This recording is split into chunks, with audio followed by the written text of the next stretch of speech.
Walay natalang mga namatay nga mga migratory birds sa Olango Island Wildlife Sanctuary tungod sa pagkusukuso sa Bagyong Tino ug Super Typhoon Uwan. Matud ni Anson Tagtag, Chief sa Wildlife Resources Division sa Biodiversity Management Bureau sa DENR7, nga dakong natabang ang halapad nga mangrove area sa Olango Island sa pagproteher sa Wildlife Sanctuary sa dapit.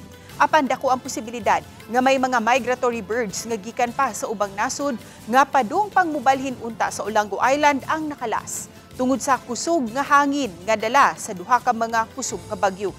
Sugod sa buwan sa Setyembre, may mga migratory birds na gikan sa mga bugnaw nga nasod ang mubalhin sa Olango Island Wildlife Sanctuary. Labing daghang migration na obserbahan sa buwan sa Enero nga mo average ngadto sa 30,000. There are actually no observations of, like say, mortalities that might be associated to strong typhoons, no, recently. But that happens, no. In certain cases, a while ago, they were talking about the effect of typhoons.